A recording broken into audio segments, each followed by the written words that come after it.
یہ یہود جو تھے یہ اللہ کے نبی صلی اللہ علیہ وسلم کے آنے پر اپنے عہد سے پھر گئے، اور وجہ اس کی حسد تھی، کیونکہ یہ جو حضرات انصار تھے ان کے پاس کوئی آسمانی دین نہیں تھا، یہ نصرانی آئے تھے یہاں پر، لیکن پھر دین نصرانیت ان کو بھول گیا، یہ بت پرست ہو گئے تھے مشرکین عرب کے دوسرے لوگوں کے اثرات کی وجہ سے۔ تو یہ یہود کی بہت زیادہ عزت کیا کرتے تھے، اپنے معاملات میں انہی کی طرف رجوع کرتے، مسائل انہی سے حل کراتے، اور جو ہے وہ اعزاز و اکرام ان کا کیا کرتے، سالانہ نذرانے ان کے مقرر کر رکھا کرے وہ انہیں دیا کرتے تھے، حدود و قصاص وغیرہ کے معاملات جو ہے وہ انہی سے طے کراتے۔ تو گویا یہود کو ایک مذہبی سیادت اور سرداری حاصل تھی حضرات انصار پر۔ اللہ کے نبی صلی اللہ علیہ وسلم جب تشریف لائے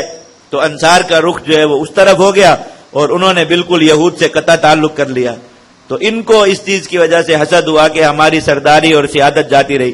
انہوں نے یہ شرارت کی کہ تورات اور انجیل میں نبی کریم صلی اللہ علیہ وسلم کی علامات والی جو آیات تھی ان کو بدل دیا، اور اس طریقے سے بدلا کہ علامات کو بالکل الٹ دیا۔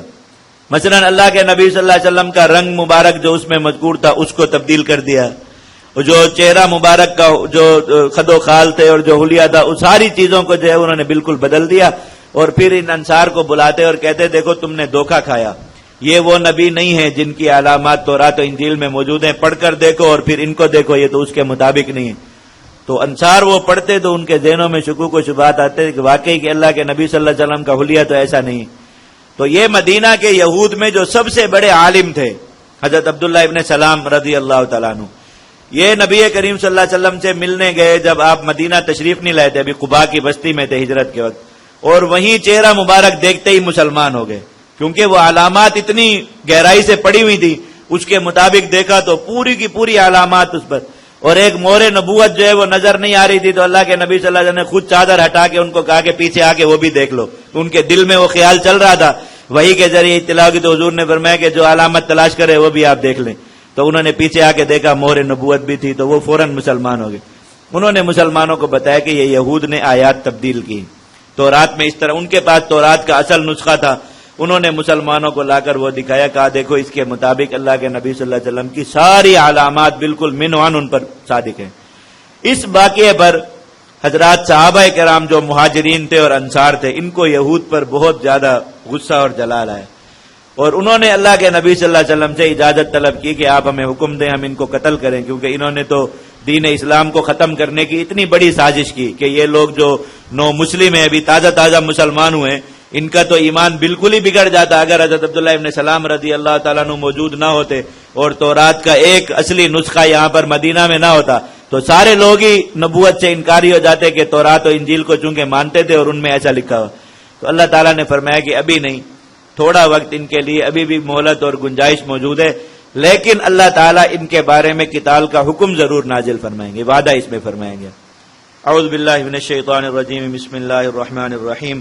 ود کثیر من اہل الکتاب لو یردونکم من بعد ایمانکم کفارا حسدا من عند انفسہم من بعد ما تبین لہم الحق۔ اہل کتاب میں بہت سے لوگ چاہتے ہیں کہ تمہیں ایمان لانے کے بعد کافر بنا دیں، حسدا من عند انفسہم، اور اس کا سبب وہ حسد ہے جو ان کے دلوں میں ہے، من بعد ما تبین لہم الحق، بعد اس کے کہ حق ان پر واضح ہو چکا۔ فاعفوا واصفحوا، جانتے ہیں دل سے کہ اللہ کے نبی صلی اللہ علیہ وسلم بھی حق ہیں، اب ان کا ایمان سے رکنا صرف حسد کی وجہ سے تھا۔ فاعفوا واصفحوا، فی الحال ان کو معاف کرو اور درگزر کرو، حتی یأتی اللہ بامری، یہاں تک کہ اللہ رب العزت کا حکم آ جائے۔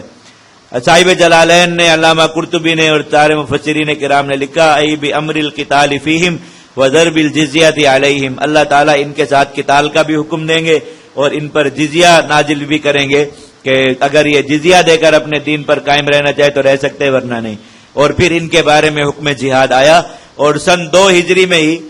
جہاد کے فرضیت نازل ہونے کے بعد غزوہ بدر کے بعد جو پہلا خروج مسلمانوں کا ہوا وہ انہی یہود کے خلاف ہوا، اور مدینہ کے اندر یہود کے جو 3 قبائل تھے ان میں سے ایک قبیلہ بنو قینقاع کو جو ہے وہ یہاں سے نکال دیا گیا، اور پھر سن 4 ہجری میں دوسرا قبیلہ جو تھا بنو نذیر ان کو نکالا گیا، اور سن 5 ہجری میں تیسرا قبیلہ جو بنو قریظہ تھا وہ سارا کا سارا قبیلہ مسلمانوں کے ہاتھوں قتل کرا دیا اللہ تعالیٰ نے غزوہ احزاب کے فوراً بعد۔ اور پھر سن 6 ہجری میں مسلمانوں نے غزوہ خیبر کہ یعنی خیبر کی طرف خروج کیا نبی کریم صلی اللہ علیہ وسلم نے، اور وہاں پر جا کر ان یہود کے خلاف پھر جن کو مدینہ سے بغیر لڑائی کے نکالا گیا تھا، وہاں پر پھر ان کے خلاف قتال ہوا. بنو قینقاع اور بنو نذیر کے بہت سے لوگ وہاں قتل ہوئے، اور پھر وہاں سے بہت سے لوگ ملک شام چلے گئے. کچھ یہود نبی کریم صلی اللہ علیہ وسلم سے جان بخشی کرا کے وہیں خیبر میں مقیم رہے اور مسلمانوں کی زمینیں آباد کرتے تھے. یعنی مزارات کے معاہدے پر ان کو وہاں رکھا گیا کہ زمینوں پر محنت یہ کرتے تھے،